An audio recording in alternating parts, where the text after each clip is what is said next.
Hello, everybody. It's good to see you here today and all of the GMP followers. I'm so excited to have with us today Suska, who's right here almost next to me, although he's somewhere on the other side of the city. And I do want to, some of you may or may not know Alan that have been GMP participants and followers. But I am so thankful for Alan's participation with GMP over the last few years. But before we get into all that, I just want you to know a little bit about Alan from my perspective here in the Nashville area. Alan is our lead trumpet player in Nashville Praise Symphony and has been for a number of years now. I'll let him tell you about that in a minute.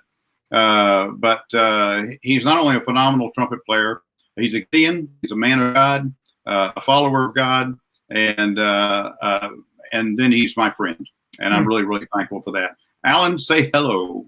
Hello, everyone. Great to be here with you. And Alan, let's go back just before we go here. Let's go back to Jim Beck said to say hello to you, Alan. Hello, Jim Beck. Glad you're on here with us. And there's Nadine. Nadine, good to see you with us. And there's Gideon from Rio de Janeiro. It's good to see you, my friend. Again, you've been with us on every one of these interviews. Good to see you here with us. Alan, let's go back just historically a little bit. When did you start playing the trumpet? Oh, my goodness. Well, I was 11 years old, so that would be 1967 when I started playing trumpet. Yeah, well, you don't have to mention years because you know what that does, you know. So, anyway, you started when you were 11 years old. Correct. And by the way, we're picking up more people here. I see John White just signed on. Colleen Metzger and Charles Jackson is with us. Charles, good to see you. Rosalind Nicewarner, she's signed up to go with us to Israel in September. And Debbie Craven, she's signed up to go with us in Israel in September as well. Cool. Anyway, so what grade were you in at the time in school? Sixth grade. Sixth grade. That's right. Sixth grade. And so now you've been playing the trumpet for a few years. Would that be true? That's absolutely true. That's true. Now, where are you from originally? Pittsburgh, Pennsylvania. Pittsburgh, Pennsylvania. Good. I won't tell you what school you're a fan of because I don't want to mess up. So what's your favorite college there, or favorite university in Pittsburgh? I actually went to Duquesne University. You went to Duquesne. Where is Duquesne located? In the city of Pittsburgh, right downtown. It's in Pittsburgh. Okay. Yep. Okay. Good. Jusivan Santos just signed on from down there in Brazil. In São Paulo, Brazil. Jusivan, good to see you, my friend. Well, let's talk just a little bit about some of your things that you've done in the past with your playing, because I know that your trumpet playing is significantly a part of your income. It's part of what you do. Absolutely. Yeah, I actually started playing professionally in '76 when I starting to work regularly while I was still in undergraduate school, and then went to graduate school. Moved to Nashville in 1980, started working at Opryland. Worked there full time until they closed, and in the meantime, during the winter seasons, toured with the Jack Daniels Silver Cornet Band as a featured soloist for 5.5 years. But then my second child was born, and I decided it was time to stay off the road. I hear. Tell me, what was Opryland? You mentioned Opryland. What was Opryland? Opryland was a musical theme park here in Nashville. It opened in actually 74 to 76 era. I came in 1980 and started working, and it was a seasonal job, but I actually commuted from college and graduate school weekends from Pittsburgh to begin working at Opryland in 1980. Now, why was it seasonal? Well, it was a theme park. And so we had musical theater shows there as well as rides and other things. But in the winter months, so in Nashville, it wasn't heavily touristy. It was mostly. And by the way, I went to Opryland a couple of times in years past, and back when it existed, and I do understand because it gets cold here, and maybe even some snow. And so most of it was outdoors. Yes. And with the exception of the few theaters and stuff like that. Now, you've played with a number of name artists over the years, haven't you? I have. I've played with Lou Rawls. Let's see, some of the country artists. Now I'm trying to think of.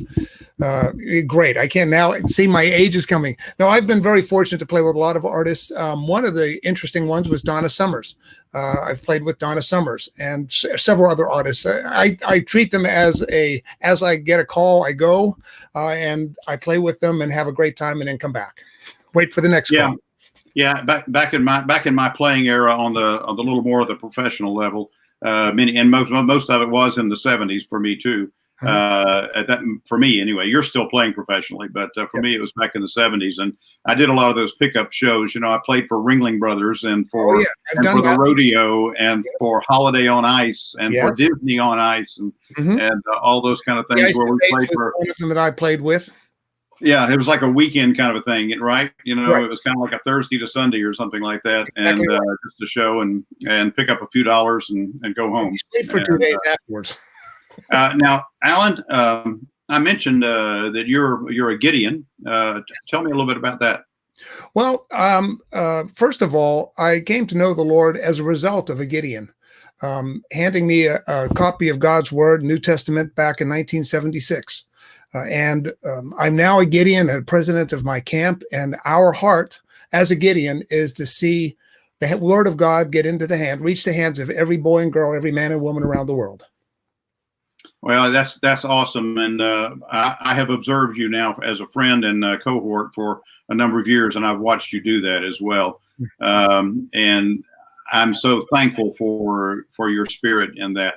I'm also thankful, by the way, Alan has been playing with us at our church here in Nashville at Judson Baptist for the last few months. Well, not recently, obviously, and but been playing and covering the lead trumpet chair for us at Judson Baptist, and I'm so thankful for his spirit and being willing to do that. Now, Alan, tell me, how did you find out about the Global Missions Project? Well, our good friend Ken Hughes introduced me to Global Missions back when it was first starting, and he had me sign up for the emails that came out quarterly about the mission trips. However, as a freelancer and with 2 children that were in private school and then getting them ready for college, we just never really felt we had the opportunity financially or the time to spend doing a trip. And it wasn't until I began working with Nashville Praise Symphony when we had a conversation that it became evident that that was something that I had the time to do now and that I should do. So that's how I got started. Was there anything that anyone said to you that impressed you that it was worth considering? Yes. It was the Spirit of God that absolutely was convicting me of it. And as a matter of fact, on my first trip to Hungary, while I was playing, it was a very unusual feeling that I had because I started weeping while playing. And there wasn't any reason to that I could tell, except that I was praying for people as I felt led. And then I heard the Lord say, "This is what I need you to do now." And it's just absolutely captivated my life. And it's what I do and what I do in service to the Lord now, and absolutely love it. Well, I can tell you that we are truly thankful for your participation. You have been a rock for us in so many of our situations. And not only are you a great player, but you're a great teacher. You have some teaching background as well, right? I do. And actually, currently, I'm teaching at Overbrook School on west side of Nashville, West End. I'm teaching beginning band there and having a ball, having a time of my life for 6th through 8th grades. I love that. I was a full-time teacher at Pope John Paul II High School for 7 years as the band director and chamber orchestra director. I am currently teaching at the University of the South, trumpet adjunct, and playing in the orchestra there, and also at Welch College up in Gallatin. So basically, you don't have anything to do. That's right. Exactly. I do know that you stay busy with your playing and your teaching. Yes. And by the way, J.W. Yeager just signed on from down in Orlando. Hey, Great JW. drummer. Good to see J.W. down there. And also Roger Martin. It's good to see you here with us. Is that one of your buds? No, yes. Well, Roger, no, I don't know that Roger. I know the other Roger from Atlanta. Roger, you know the other Roger. Okay. Yes, Roger Becks. As long as it's the other Roger. Okay. Anyway, Roger Martin, good to see you with us. Good to see you here. I mentioned the teaching part, and boy, that's one of the things that you have really dug in on and greatly for us in countries and situations where we're working with young musicians. Absolutely. Any of those situations that bring special thoughts to you? Well, one of the very first ones in that Hungary trip was a young man by name of Peter or Petty, a very fine player. And as we got to know each other during the course of the week at a music camp, we discovered that he had never heard about God. His family never talked about God and didn't know God. And we got to share with him that our God called us to be a part of that trip, just to be with him and to share with him that the Lord could be his. He could get to know Jesus if he just asked him to present himself to him. Now, when you say he didn't know about God, I mean, just because he hadn't been to church, or, I mean, what? My understanding is his family never even talked about it. They just were not religious, didn't have any idea, had never even heard about Jesus. Well, I remember talking about this with you when we were on that trip. I was there with you, everything. And Mike was with us as well. And right. Mike was actually doing some teaching with you with him. And I remember really both of you telling me he had zero concept of a God. That's right. And that's an interesting place to start. So where do you start when you're telling someone about God that have never heard of a God before? Well, it started, first of all, with just explaining why we were there, that we had a relationship with the Lord, and the Lord called us to be a part of a ministry that would help young people learn to play their instrument better, as well as sharing the love of Christ with them as well. And if they had never heard of Christ, then to introduce them to him. Wow.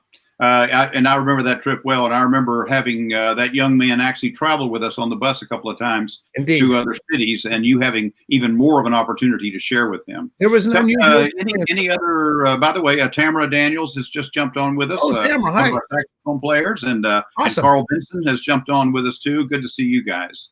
Absolutely. Any other countries where we've been teaching kids that kind of thing? I know there's been a variety of them that you have been a part of. One of my favorite trips always is to Guatemala to see the young trumpet players down there. They're just absolutely in love with playing their instrument, but loving the Lord even more.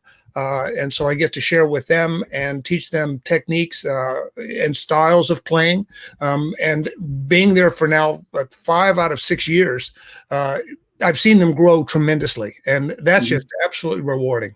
And to see them starting from a very young age to some that now in high school, or at least at that high school age, and see them improve so much, and actually go out as a group sharing Christ with others now. It's powerful. It really is. You know, one of my favorite things about Guatemala was when the director, of the leader, I should say the minister of one of those ministries, specifically the one that you're thinking about, when he told me, I asked him, I said, how do you reach out to get these kids? Because these kids down there in Guatemala, they're coming out of a very poor area. They have very, very limited means by any means. And they're actually teaching kids how to play instruments for the purpose of bringing them to Christ. That's right. And also to give them something that's unique in their lives that many children there don't get.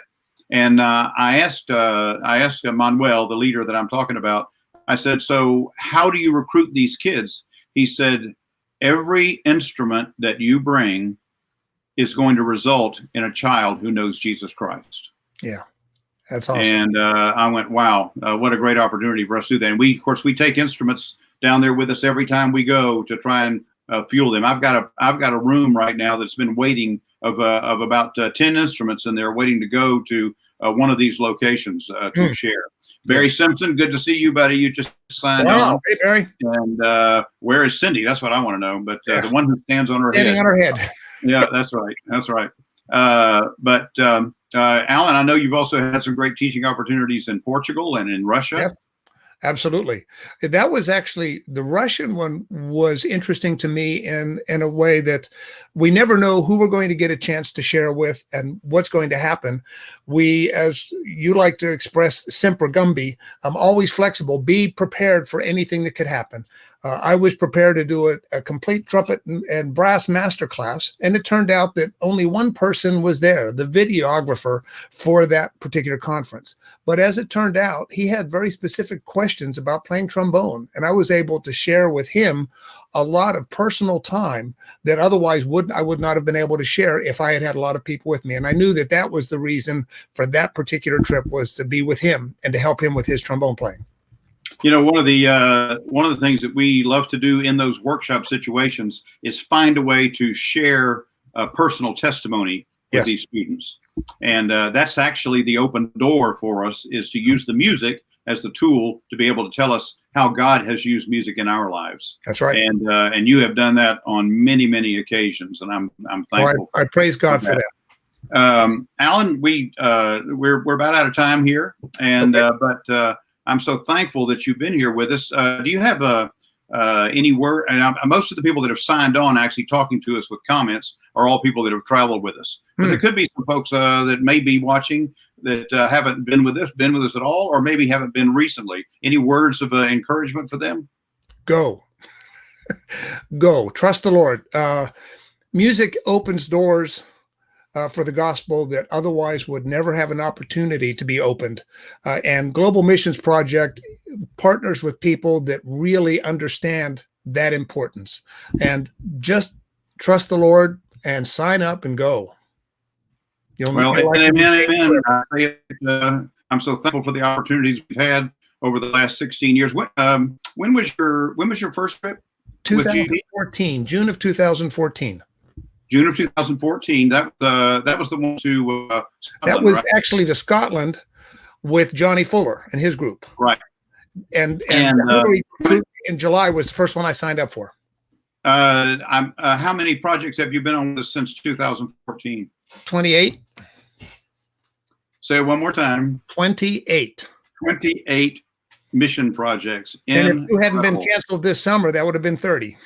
Yeah, indeed. Well, anyway, once again, I'm so thankful for your participation with us, and your continued encouragement for Global Missions Project. Thank you. I want to say God bless you today, and I want to say God bless. Oh, you got one more thing? Yeah, just one thing. I'm very fortunate where I teach at Overbrook School. They are absolutely on board with my going on these trips, and they're very supportive, which is amazing. And I love it. I love to have that kind of support too. That is just super.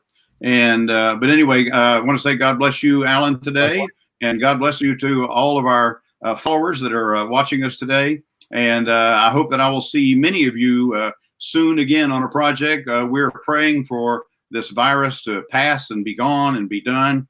And we don't know what's in store, but we're hoping for the best. And our full intentions at this point is to move forward with our project starting in the fall, hopefully in September with Israel. Mm-hmm. And let me just say right now that we need orchestra musicians for Israel and in September 2 to 12.